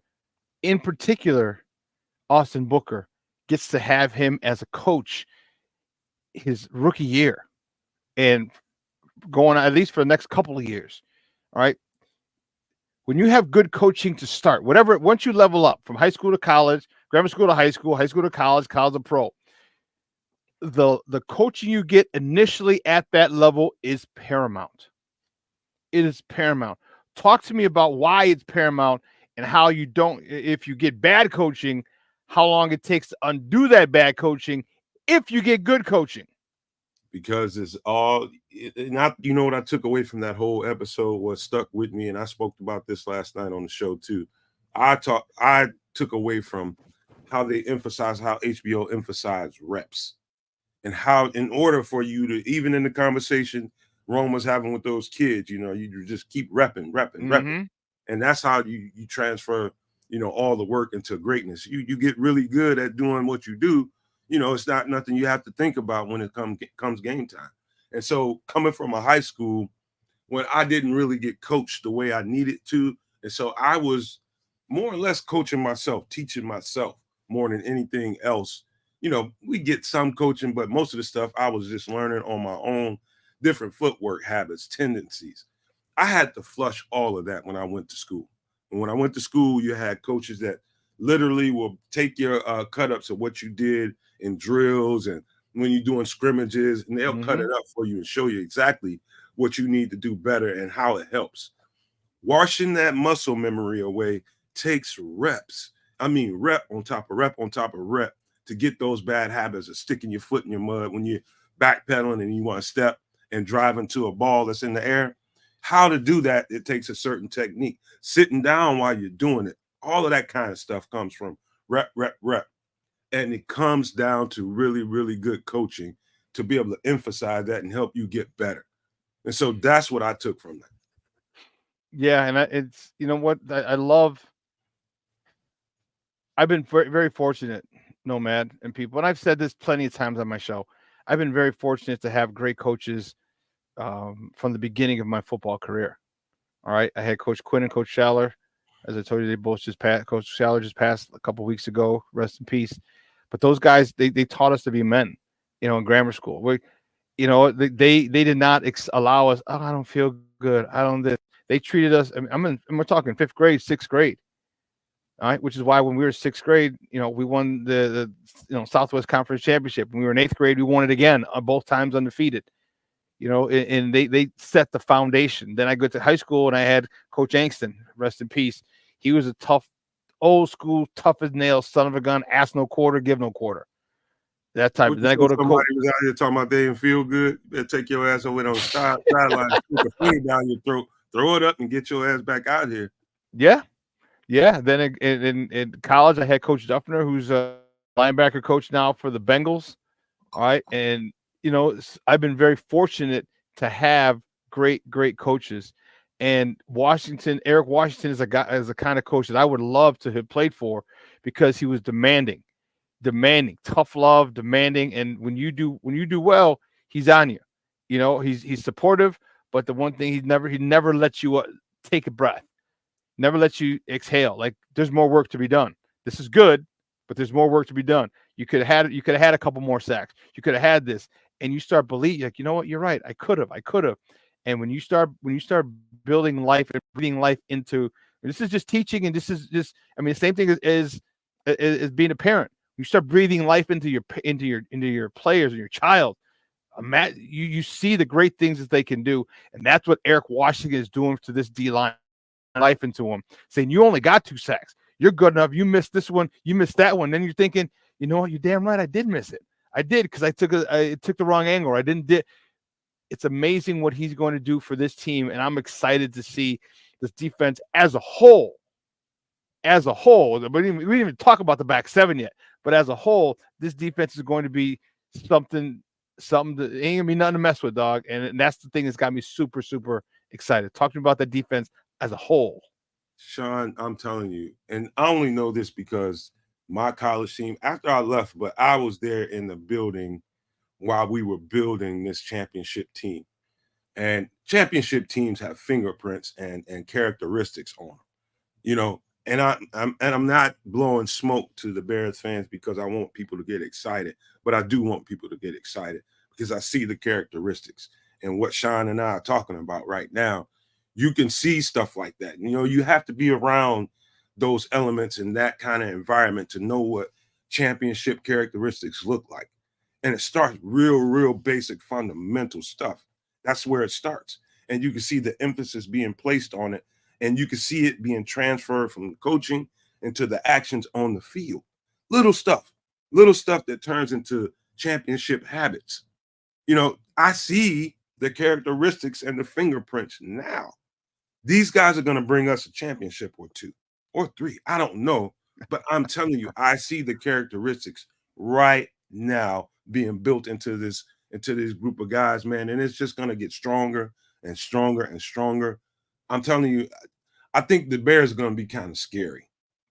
I just being honest with you, I think they're going to be kind of scary because number one, nobody knows exactly how they're going to attack you offensively. We got a rookie quarterback that's, you know, in a little bit. I think he's going to have I would say that he looked a little bit more advanced for where I expected him to be at this point. This is just a little bit as far as his presence in the pocket. I was really impressed with that. But talking about that defense, man, Eric Washington, I've been raving about this cat since we got him. Yep. And I'm telling you, in order to play a 4-3 defense with a zone-based concept and be really good at it, it's kind of it's a throwback defense. But when you have the pieces up front to make that defense fast and force really quick reactions, like we were just talking about last night, Green Bay is going to be pretty good. But how you turn them into a pedestrian team is if you got pieces that can really get after the quarterback and get him out of his rhythm. Why is that important? You might ask, because everything is based on timing in that offense. If you get him off of his timing just because of the urgency, the defensive line is getting off the ball, and you got 1001, 1002, 1003, somebody's in his face or in a passing lane or coming around the edge and making him sense that he needs to move, you've already done your job. Even whether or not you get the sack or not, that doesn't even matter. You've got him off of his spot. He's off of his footwork, and now he's playing backyard football. It's going to give you a better chance to stop the Green Bay Packers. It's all about timing and the speed of getting to that quarterback. Talk to me about this offense. Caleb had a lot of nice plays. All right, he had a lot of nice plays. He had a couple plays that he probably wants back, but he's a rookie, and I'm okay with that. But we need to talk about it. And where are you with it? Because after the game, everybody was, "Oh my God, Caleb's the man." I thought some people wanted to give him a gold jacket after those 3 series in Buffalo. What did you give me your assessment of Caleb? You know what? I understand. It's you know how Bears fans are, man. You know, I was, like I said, I was pleasantly surprised with how fast he's getting acclimated to. He was getting in and out of the huddle. First thing I was looking for. Didn't seem to be having a problem doing that. Got to the line of scrimmage, getting the plays off on time, had everybody set in the right places, kept and you know, the offensive line, give them credit, kept him with a clean pocket back there. Mm-hmm. I would say his footwork, his timing, and pocket presence is what really kind of impressed me. And if he can keep that going and he's able to stack those 3 things, everything else is going to naturally come to him. He's just got to focus on footwork, pocket presence, and making sure they get to the line and get the play off on the right time. Everything is just going to naturally come to it. His natural instincts kicked in. He knew when to slide up in the pocket and take the advantage of the run in front of him. That stuff that's not very common for rookies. I would just say that. I didn't get overwhelmingly just crazy about it like a lot of people did, but I was really impressed with what I've seen so far. Yeah, you and me both. And it just goes to show, and let's also not forget the fact that, he's had access to this offense since, before they even drafted him. All right. So he was working on things. And this is by their own admission, not even ours, or not even our speculation. I'm happy for it. And it literally just shortens the learning curve because he's had it. What did we talk about? Reps? We just talked about reps, right? Well, those are mental reps. Those are reps you're seeing that you're doing way before they even draft you. Then mini camp, a rookie mini camp, and a mini camp, like all these things, it moves up, it shortens that learning curve, and I'm looking forward to that with these receivers. Excuse me, because he seems to have a good command of the offense. He's gonna have his mistakes. He's a rookie. All right, like the pass they showed it on Hard Knocks that he tried to throw the. I know they're holding Roma Dunze, but the DB undercut it almost at a pick. That's probably one of the only bad things that he did was throw that pass, and it should have been picked. But man, this kid, all right, he's putting it together. Talk to me about this offensive line though. What are they doing? This Nate Davis thing has really it's a thorn in my side. You know me, man. We've talked about this joker for a while, but what do you think this offensive line is going to be? Is Shelton going to be the center, Bates guard? What do you think? How is it going to play out in your opinion? I think once Nate Davis comes back, and I think he's on the field practicing with the starters right now as we speak, I think it's going to still be Ryan Bates at center. I think it's going to be Nate Davis at guard, and of course the regulars, the rest of those guys out there. That's still, even though they perform well, kept a clean pocket. I think Shane Waldron dialed up some pretty good protections to make sure that Caleb had success, dialed up the right plays to make sure that he had success. And they did a pretty good job of executing. There's some pleasant surprises in there. Now, some guys that we haven't talked about, like prior, like that guy being kicked inside the guard and playing in Nate Davis's spot was a pleasant emergence. Bill Murray is looking pretty good. But it still remains my biggest concern, Shawn. I ain't gonna lie to you. I'm not gonna lie to the Bears fans. With the PTSD of how bad the Bears line has been the last couple of years, I still don't know that we've done enough. Time will tell. Time will tell in the next couple of preseason games. I think if there's gonna be money spent before before the regular season starts, it's my opinion that they just need to have some stuff shored up. Cornelius, don't get mad at me because I'm not talking about Braxton Jones. I'm talking about a qualified backup. Do you really want to go into the regular season with Larry Borum as your swing tackle? That kind of question. That's my biggest concern, right?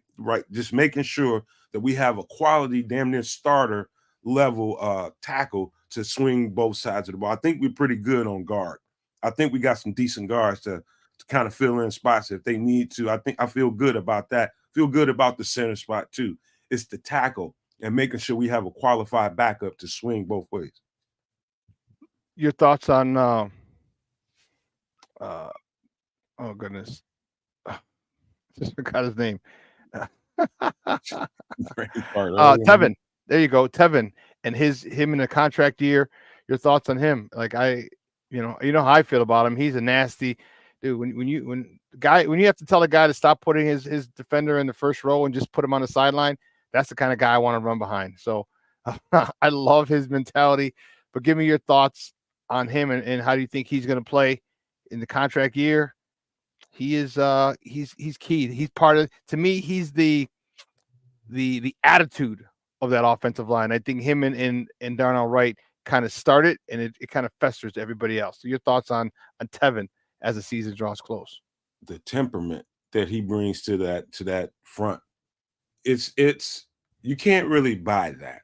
You can go out and go get guys that have certain traits that you look for. I think we're fortunate to have Tevinjenkins as like the mentality of your offensive line. I think it starts with him, to be honest with you. And I think his situation is going to play itself out. And like we've been saying for the longest time, Tevin, just stay healthy, be as healthy as you can. You get 15, 16 games in, minimum 15, don't miss more than 4 or 5 games. You know what I mean? He puts himself in a really good position to get a contract. What it is what the numbers will look like, who knows? But I don't think, but at the same time, Shawn, you can see them making a strong effort to have that spot solidified behind him in the event that they have to part ways with Tevin Jenkins. You can see guys like Jatyree Carter. You can see guys like Matt Pryor, Bill Murray, guys that they think can fill in that spot. So Tevin Jenkins, I believe when it's all said and done, if he played a healthy season and just did Tevin Jenkins things throughout the entire season, I think he'll end up with a contract. I don't want to see him go. I don't want to see him traded. I don't want to see him hit free agency. I want to see the guy be healthy for a season and show what we all think he's capable of, putting himself into a Pro Bowl situation. I think he's got the opportunity to do that right now this year. You think so, huh? Okay. I'm praying for the kid. I'm really, really rooting for this kid because, to me, he, as you talked about, he reminds me, his mentality reminds me of that of Kyle Long. Kyle Long. Yeah. Kyle Long was more athletic, but the mentality was still the same. As they, like, the anger issues. This is why I played football for so long. The anger issues that you have to have, to be that dominant. I mean, every snap of every play. I mean, the rage, and I love it, which is why he's taking guys out of bounds into the third row. Like it excites me, and as long as that mentality, permeates through that offensive line, and you start moving people. I mean, hell, look at it. It is permeating through that offensive line. Look at Ian Wheeler had a couple touchdowns. All right, Velus Jones had a touchdown. I mean, you're talking, and these are all rushing touchdowns. I love this. This is big time. This is a huge help for Caleb in his development, our ability to run the freaking ball. Speaking of running the ball, we need running backs. We have Velus Jones in there, Ian Wheeler. Your thoughts? They fighting for one spot? Are there any spots available for those two? Either of those two? Your thoughts? I thought it was a little bit of false advertisement by Hard Knocks. I think they wanted to frame it as a struggle for a roster spot between Ian Wheeler and Velus Jones. I think they actually have a plan for Velus Jones. And I think if it's a struggle between two players, it's probably Wheeler and probably what's his name, number 20. Forget his name all the time. Travis Homer. And that's because there's a dollar amount attached to that struggle. They're going to have to pay Travis Homer like somewhere around $2 million when you can get a rookie on a rookie contract. So how do I think that's going to play out? I think it's going to play out in a way of special teams. Who performs best and gives them the best, situation on special teams? Do they want to pay Travis Homer to shore it up, or do they feel Ian Wheeler can fill that role? I think it's going to come down to that. But Velus Jones, I would say that this is exactly where he should have been for probably the last 2 years, giving him reps at running back. I think he's going to be a natural back there. Now, what he's going to have to do, and it goes back to reps. He doesn't understand, the concept of being behind a quarterback, getting the right kind of depth before you get in a handoff so that you don't trip up feet with the quarterback when you're grabbing a handoff. He's only been back there for a few practices. So as he goes, he's just going to get better as he reps it, and better and better and better.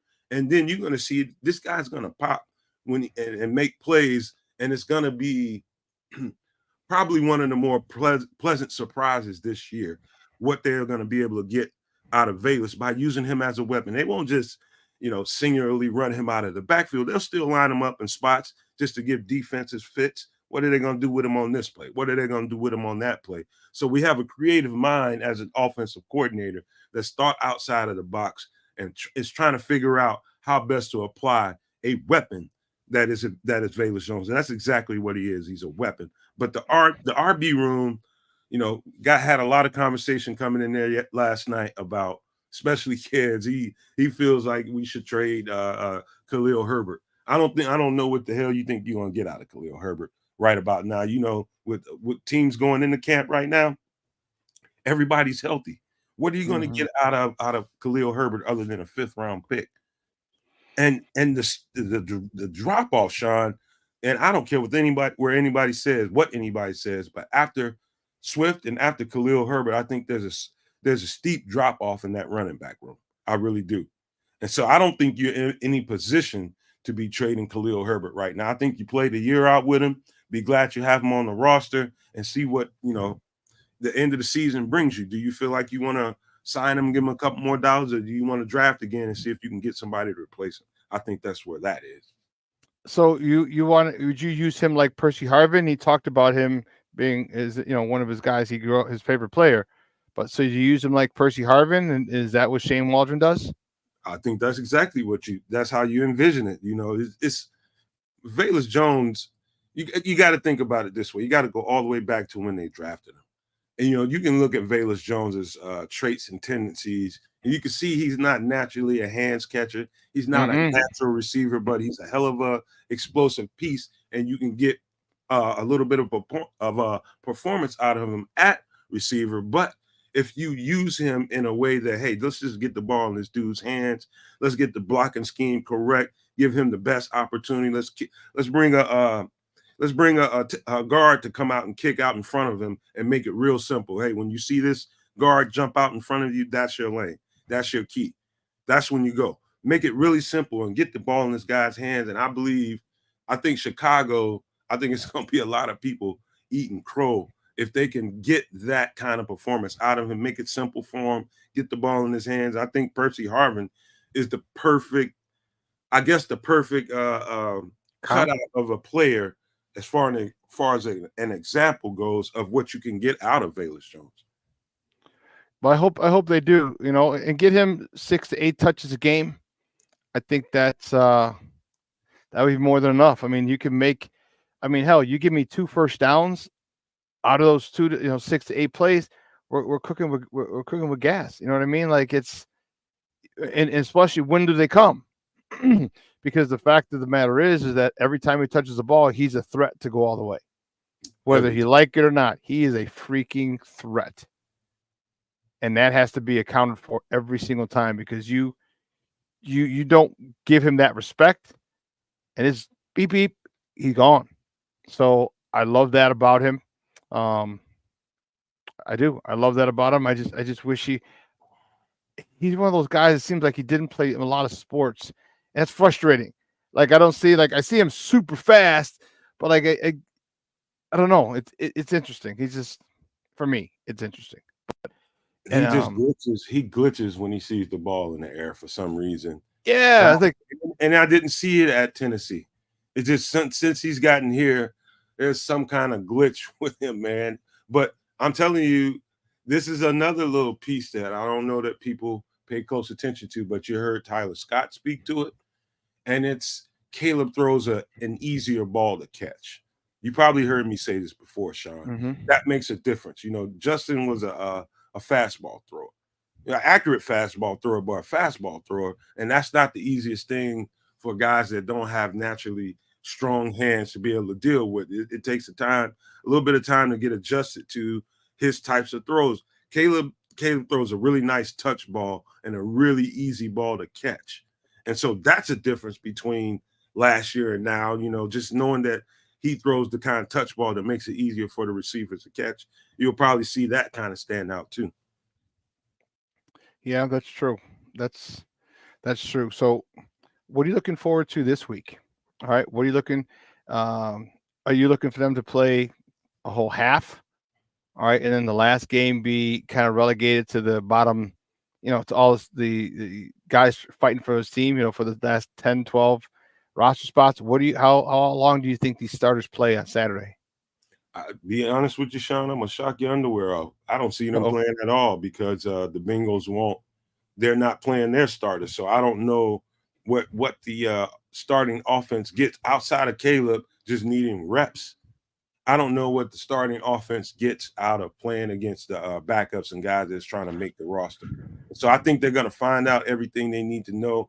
I think they're going to treat this this joint practice like the preseason game. And that's when you're going to see all the starters play. And I think they're just going to let the backups play in the next game. I don't even see them touching the field, any of the starters. Maybe a couple snaps for the defense. I doubt that. But I don't think the starters will play at all.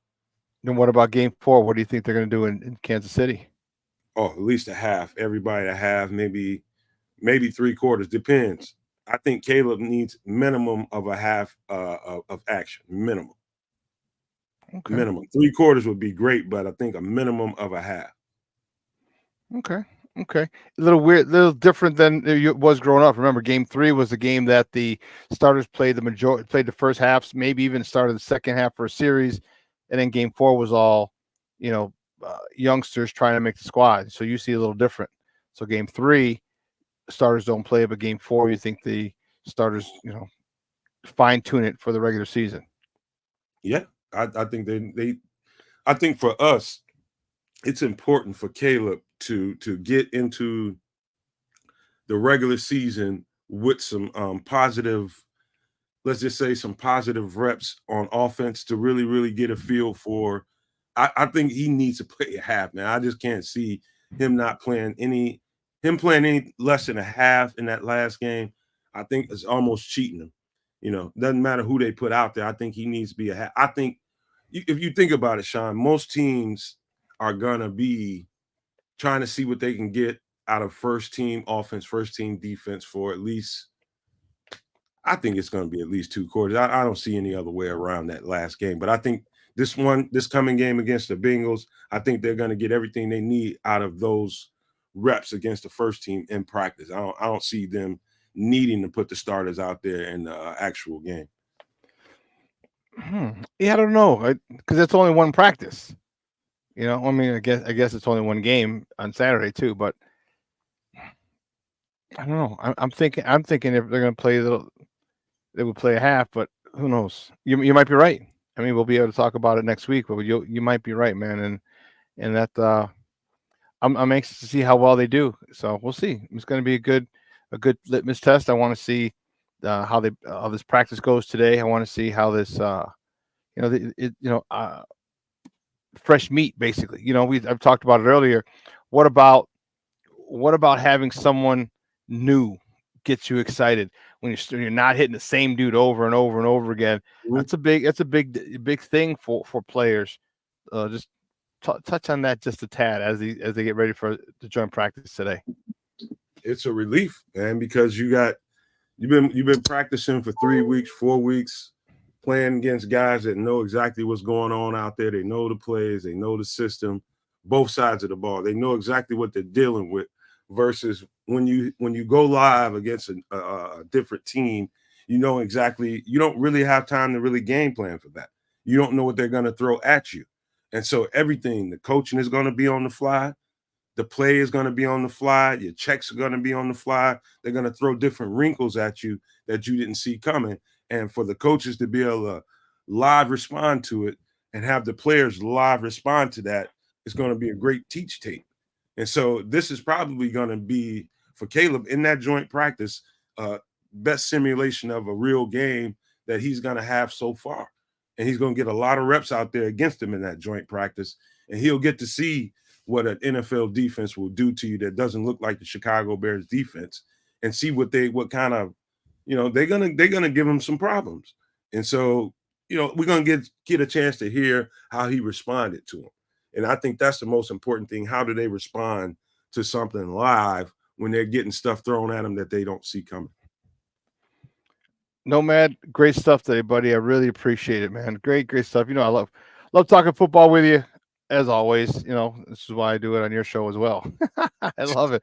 Do me a favor, let everybody know where they can find you online. Of course, you can find me on YouTube at the Nomad Network. We're always there. Make sure you come check us out. If anybody here happens to be somebody that hasn't subscribed to the channel, check us out, man. I think you'll love the content. You can also find me on Twitter at Nomad Networking. I'm always there. People talk to me all the time. Then I respond to every question or every statement everybody has most of the time, unless you're being an idiot. I ain't going to say anything to you about that.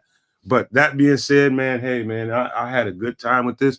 And looking forward, I think after the joint practice, I don't know. I still don't know exactly what time that joint practice is, but I got to find out when so I can navigate the next show after that, because we'll respond and do a show that day. And hopefully we'll have the good Doc Mason West come on and talk about. I have a plan for him to talk about that. I think it's a quad injury. I think somebody told me last night that Kieran Amagaji is dealing with, and it's starting to look like he's trending towards getting on the field and actually starting to rep and play some football. And so we'll talk about the rehab process and where he should be about this time. Is he ahead of schedule or right on track to be where he needs to be?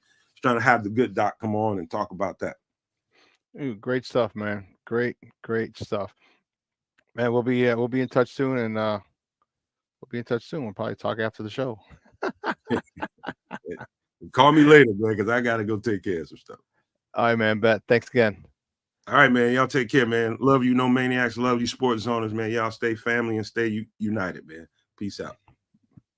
Guys, that was Nomad from the Nomad Network talking football with your boy, the Superback, Shawn Sierra, deep football talk. And, I told you I enjoyed talking with guys who played the game, because there's and coached the game. Like I had Coach T on the other day, and Nomad, it's different. And it really, there's levels of this. There's levels, and it's cool talking football. And I love what HBO